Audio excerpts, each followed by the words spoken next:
আসসালামু আলাইকুম। আশা করছি যে যার অবস্থান থেকে সুস্থ ভালো আছেন। আলহামদুলিল্লাহ আমরাও বেশ ভালো আছি। একগুচ্ছ রং বেরঙের ফুলের শুভেচ্ছা দিয়ে আজকের ব্লগটা শুরু করব। দেখেন আমি কত উঁচুতে থাকি, একদম আকাশের কাছাকাছি। আমার ছোট্ট বেলকনিটাতে আমি রং বেরঙের পুত্তলিকা দিয়ে ভরে দিয়েছি।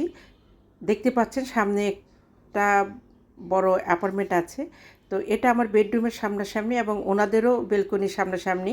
বেলকনিতে কোনো কার্টেন দিলে ঘরটা অন্ধকার লাগবে, দেখতেও ভালো লাগবে না। যার জন্য আমি এই ফুলগুলো দিয়ে কার্টেনের কাজটা করে নিয়েছি। এই ফুলের আরেকটির নাম হচ্ছে 9 o'clock, কিন্তু ফুলগুলো 8টার পরের থেকে ফুটে দুপুর পর্যন্ত থাকে। এই সময় বেলকনিটা অসম্ভব রকম সুন্দর লাগে। গাছপালা ফুল আমার ভীষণ ভালো লাগে। আমি পানিতে লবণ দিয়ে ফুটিয়ে লতিগুলো দেব এবং সামান্য হলুদ দিয়ে ভাপিয়ে নেব। মজার ব্যাপার হলো এই লতিগুলো এইভাবে ছেলানো কাটা অবস্থায় আমি কিনে এনেছিলাম। এখানে 50 টাকার লতি আছে, হাফ কেজি। রাস্তার ধারে মহিলারা এভাবে কেটে কেটে বিক্রি করে, ভীষণ সুবিধা হয়। এখানে আমি লটিয়া শুটকি, রসুন, পেঁয়াজ, কাঁচামরিচ এবং কাঁঠালের বিচিটা খুব সুন্দর করে পরিষ্কার করে কেটে ভাপিয়ে নিয়েছি। আর মশলার ভিতরে আমি একটু ধনিয়ার গুঁড়া, হলুদের গুঁড়া, 1 চা চামচ আদা রসুনের পেস্ট, লবণ, ভাজা জিরের গুঁড়া এবং কিছু চিলি ফ্লেক্স দেবো। যা আমি এখানে গুঁড়া মরিচটা দেবো না, তবে লতিটা লাল লাল হয়ে যাবে। এখানে লতিটা ঠিক এইভাবে সিদ্ধ করে নিয়েছি। আমন্ত্রণ জানাচ্ছি দিলরুবা হেসেলে, সাথে থেকে আমার এই সাধারণ রান্নাটা দেখে নেওয়ার জন্য। অবশ্যই ভালো লাগবে রান্নাটা। এখানে আমি তেলে শুটকি মাছটাকে খুব ভালোভাবে ভেজে নেব।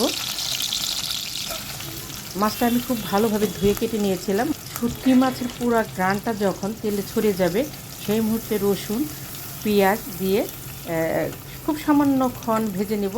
একদম লাল লাল করে ভাজবো না। আমি এখানে কেটে রাখা কাঁচামরিচ থেকে কিছুটা কাঁচামরিচ দেব, আর বাকি কাঁচামরিচটা আমি একদম নামিয়ে নেওয়ার আগে দেব।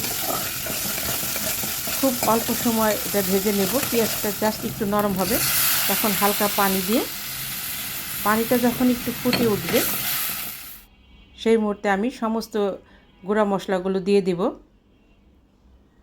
মশলাগুলো দিয়ে মশলাটাকে আমি খুব ভালোভাবে কষিয়ে নেব। যখন মশলা থেকে ঠিক এইভাবে তেল উঠে আসবে সেই মুহূর্তে আমি এখানে আবার কিছু পানি দেব। লতিটা যদি তেলে কষাই লতিটা গলে যাবে, এই জন্য পানিটা যতটুকু পর্যন্ত আমি গ্রেভি রাখবো সেই হিসাবে পানি দিয়ে আমি লতিটাকে খুব ভালোভাবে নেড়ে চেড়ে এটা মিশিয়ে ঢেকে ঢেকে বাকি সেদ্ধটা করে নেব।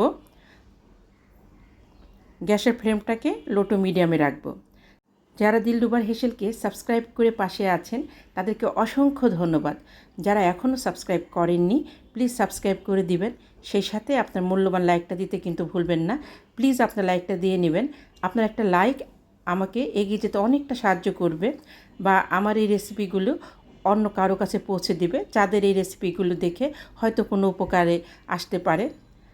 আমি লতিটা যখন ভাববো একদম সেদ্ধ হয়ে গেছে, সেই মুহূর্তে আমি কাঁঠালের বিচি এবং কাঁচামরিচটা দিয়ে ঢেকে 5 মিনিটের মতো রান্না করব। আমার কাঁঠালের বিচিটা কিন্তু একদম সেদ্ধ করা ছিল। এটা বেশিক্ষণ রান্না করলে কাঁঠালের বিচিটা গলে একদম ঘোটা হয়ে যাবে। না আবার ঠিক আগ মুহূর্তে আমি এখানে একটু লেবু দেব। লেবুটা দিয়ে কখনোই জাল দেওয়া যাবে না, তাহলে তেতো হয়ে যাবে। লেবুটা দেওয়ার পরে হালকা নেড়ে চেড়ে আমি ঢেকে চুলার ফ্লেমটা বন্ধ করে দিব। লতিটাকে খুব বেশি ঢেকে রাখলে কিন্তু লতির সবুজ রঙটা নষ্ট হয়ে যাবে। দেশ দেশের বাইরে দূর দূরান্ত থেকে যে সকল দাদা দিদি ভাই বোন বন্ধুরা আমার রেসিপিগুলো দেখছেন, সুন্দর সুন্দর কমেন্ট করছেন, আমি তাদের প্রতি বরাবরের মতো ভীষণভাবে কৃতজ্ঞ। এভাবেই পাশে থাকবেন আর লাইকটা দিতে কিন্তু ভুলবেন না। নতুন বন্ধুরা অবশ্যই কমিউনিটিতে নক করবেন, অথবা নতুন রেসিপিতে যদি ভুলে যেয়ে থাকি কমিউনিটিতে একটু নক করে আসবেন। ইচ্ছাকৃতভাবে না যাওয়ার কোনো কারণ নেই, হয়তো বা ভুলবশত যাওয়া হয় না। ব্যাপারটা ক্ষমা সুন্দর দৃষ্টিতে দেখবেন। লতিতে লেবু দিলে লতিতে যে গলা ধরার ভাবটা থাকে সেটা থাকবে না। আর ইচ্ছে করলে 1/4 চামচ না হওয়ার আগে চিনি দিতে পারেন, টেস্টটা খুব ভালো আসবে। নিজে ভালো থাকবেন, অন্যকে ভালো রাখবেন। আল্লাহ হাফেজ।